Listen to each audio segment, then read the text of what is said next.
No, I have not looked forward to this service.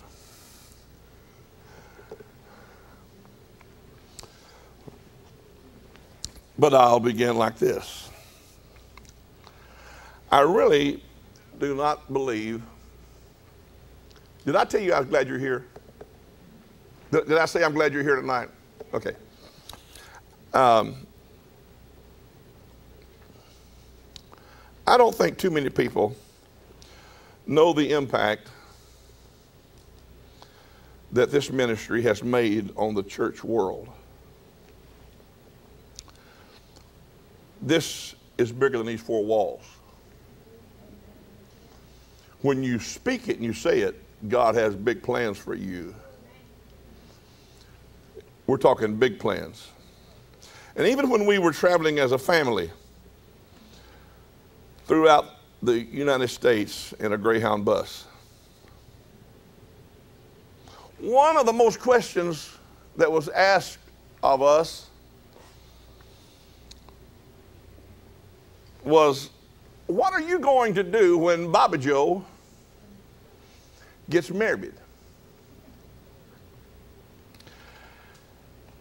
And I thought how simple some people are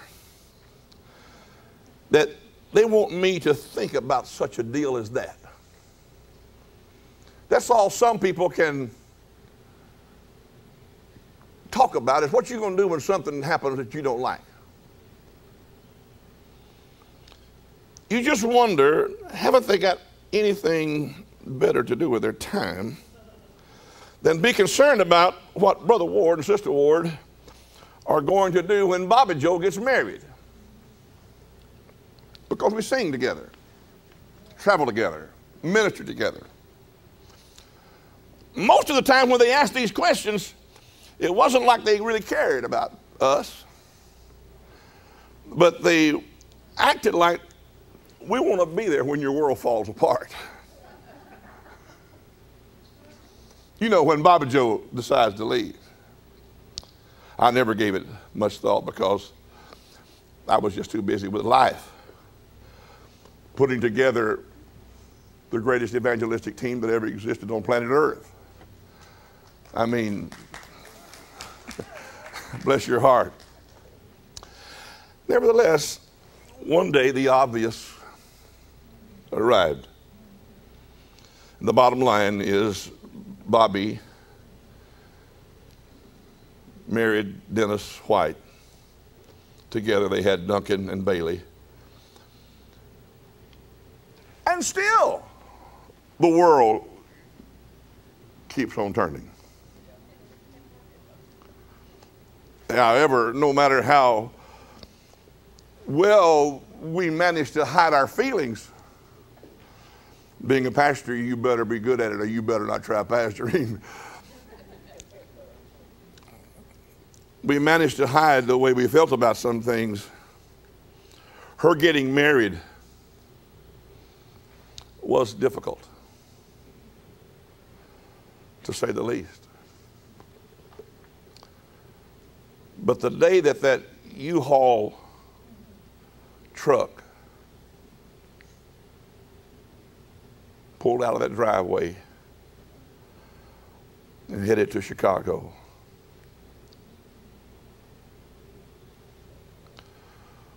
was a day like none we had ever experienced.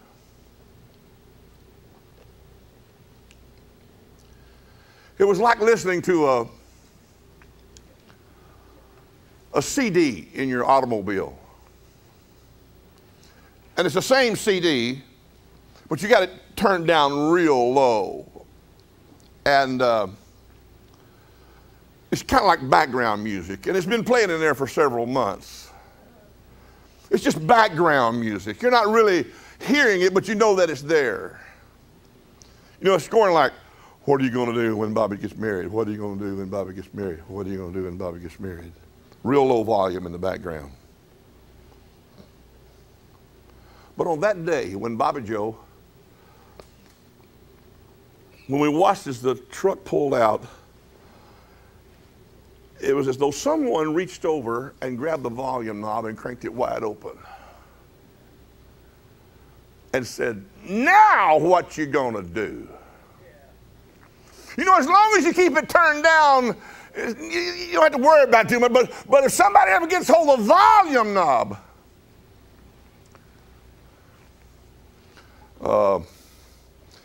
that's exactly what it felt like. The longest road is not always measured in miles. Sometimes the longest journey is walking back into an empty room, knowing things will never be the same again.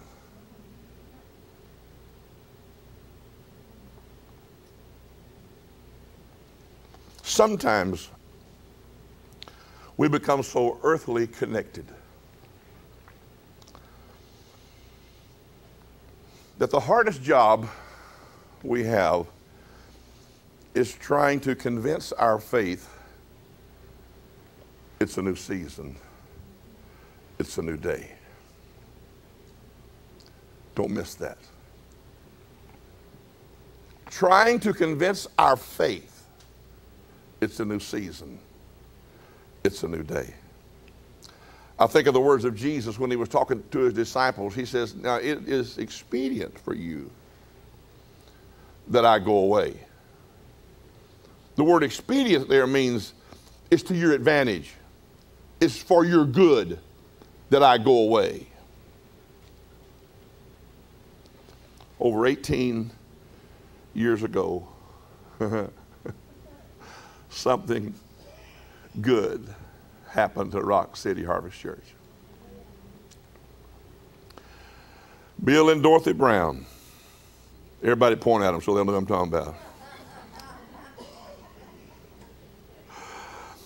Bill and Dorothy Brown became part of our family here at Rock City Harvest Church. And to tell you the truth, this is kind of my heart tonight, kind of my heart.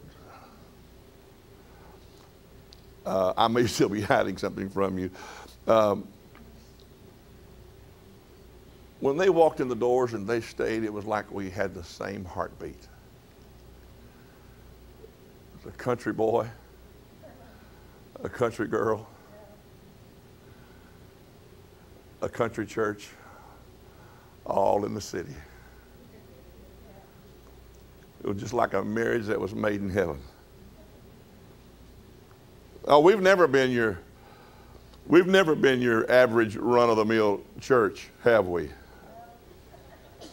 I said, have we? And I think that's why we felt so comfortable with them and they felt so comfortable with us, because they're not your average run-of-the-mill church members either. I don't really, tell you the truth, I don't see how another church is going to be able to stand them. Over the years, we've had so many projects here at the church, and always one of them, Dorothy or Bill or Dorothy, they wind up in all the pictures. How come I'm not in the picture? You didn't do anything. They're always right in the middle of everything in the church. I remember that numbs and stuff's working.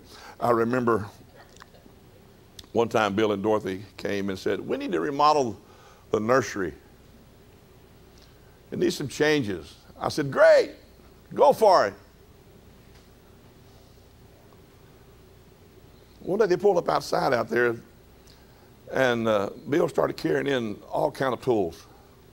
He brought in saws like I'd never seen.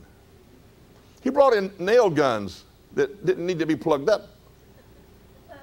They didn't need a cord. They didn't need a hose on them. A nail gun, it's just a nail gun. He kept bringing in such neat tools.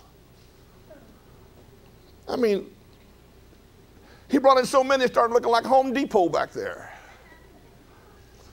And within a few days, they had completely remodeled the entire nursery with beautiful cabinets, little beds, and every bit of it looked so professional.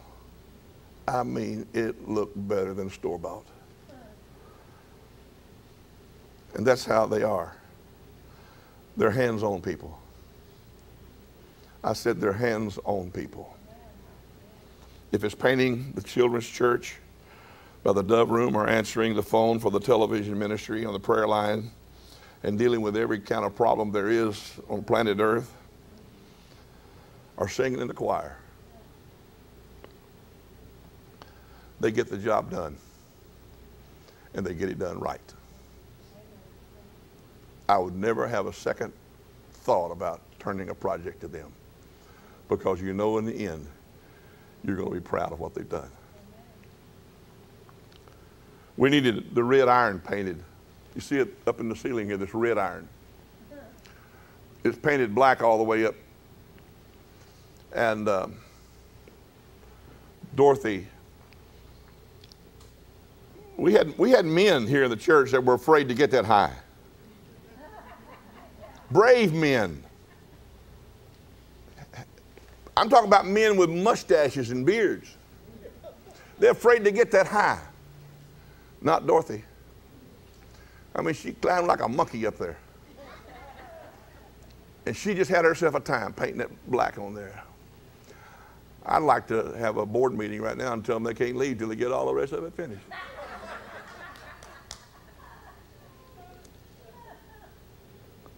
Running the camera, working in the video department, heading up the ladies' monthly breakfast, coordinating family night out for a bowling spree. Bill and Dorothy, they knew how to get it done. Knew, yeah, like they forgot it. Can I say it again? They're hands-on people. I've known for several weeks that they were moving. I knew they was planning on going to Hot Springs. Dorothy called me, and I was real sharp with her on the phone. She called me and broke the news to me, expecting me to break down and bawl. I wasn't going to cry about them that day. But I knew that once again it was time for me to convince my faith it's a new season. It's a new day. The music just kept getting louder and louder. What you gonna do when Bill and Dorothy leave? I'm gonna cry.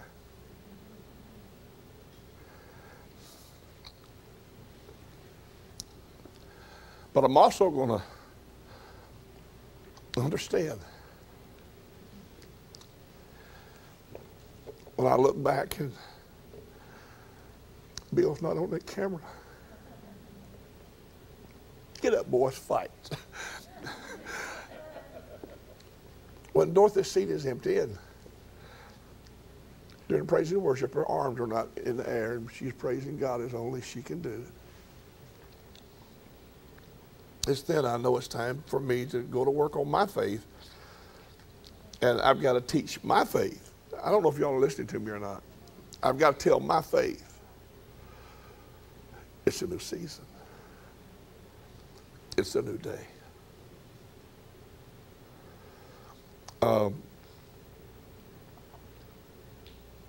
I think we should all try to understand that our faith doesn't always tell us what to do.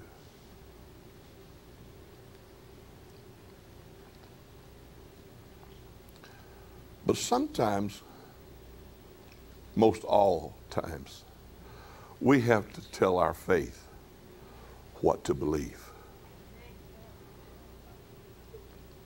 Sometimes, this is where we get in trouble and get out of God's will, is when we get to the place where we're trying to please ourselves instead of being in the will of God. Sometimes we forget that we got to talk to our faith and tell our faith, this is what you believe, over and over and over and over again until faith kicks in and says that you're right, that's what I believe now. So I'm talking to my faith now. And I'm also talking to two of the sweetest people on planet Earth. Next Sunday, your new season begins.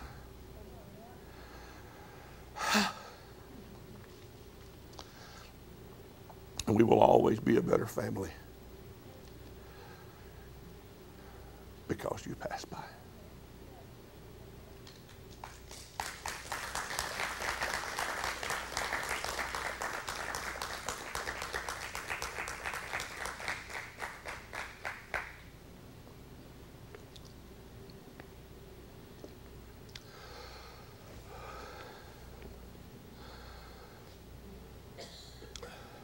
I have a sermon that I preach. It says, make people cry when you leave. I think they've heard it. But if you can't find a pastor that'll love you, you tell them you know where one is. Everywhere we look,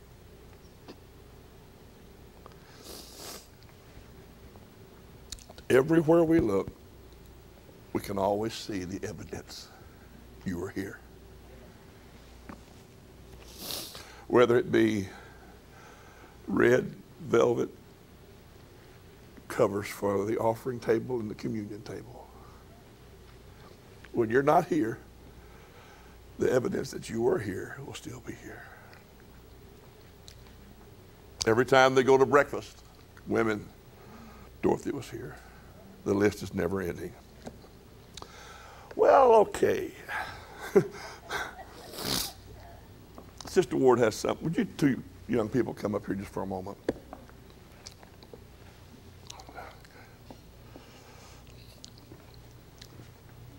Would you fix that suspender back there and pop?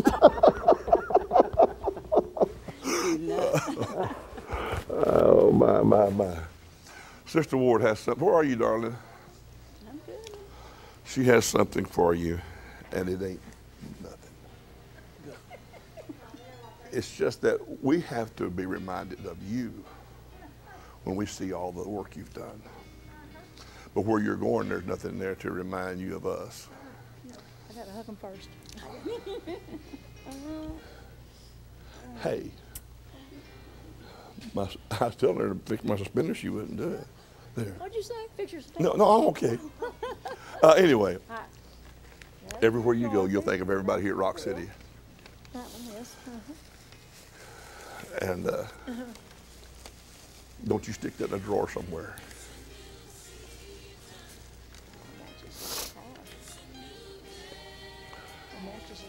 Can I have a microphone to give them?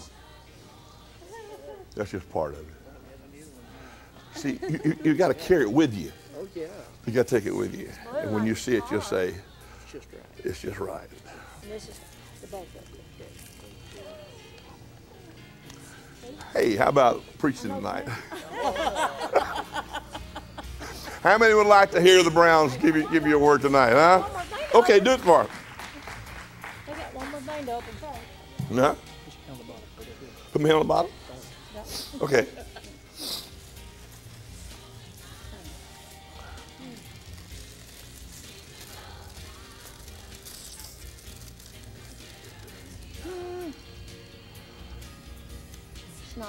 It's not embroidered. It's your color. It's not nothing like you. Say something, Bill. Yeah, you have to, or we're going to lock you up. Well, he was right in one thing. When we walked through the door, we had been to 2 or 3 other churches here in town over a fairly short period of time. We walked in the door and sat down, and we didn't leave. Yeah. Thank God. I don't know if that was good or bad. I've done a lot of things, from cutting my legs up on this roof up there with Chopper. Yeah. From 10 to just, there's just so many things that we've done. It's just, you think back on it Yeah. and remember how much fun it was doing it. That's what's nice. There are no bad memories. 2 other churches we were in had evangelists come to 2 of them and I was picked out twice by two different evangelists and told that I was given the gift of helps. Brother, he's right on target there. And that's what I've tried to do since that time. You've done that. I've gone a long time. The body's not working as well as it did, but I can still do quite a bit of stuff. But I enjoy it. And I would still try if needed something done. This will always be home. Absolutely. We're not going to be that far away. There you go. That's right. There you go. We don't have a night service. You know, so we're you can get talking up an and hour do and a Sunday half. morning. Yeah. Hour and a half Sunday morning, right at Yeah. home. Dofi. Dopey. Oh Dofi. my goodness. 18 years ago, we moved here, and we did visit other places. And being in the military, we had been to so many churches in our married life, and never once have I seen a church like Rock City. I'm telling you, I say I'm moving home to family, but I'm also leaving family. 18 years of hugs, of feeling needed, of my happy place. 18 years of working with a wonderful family, watching Sydney.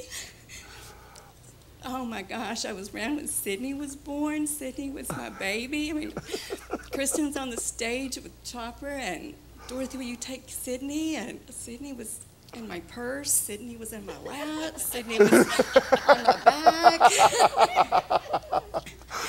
Then little Zoe and Judah, I mean, they just my kids. Children's church, oh my gosh. Yeah. You think of me helping y'all, I mean, God, y'all have helped me. Y'all have helped me grow in the Lord. You know, you got to study before you can go to those children, because they they know more than you do. Especially Chopper's kids, you know, you just, I got to do my homework. But yeah, children's church is amazing.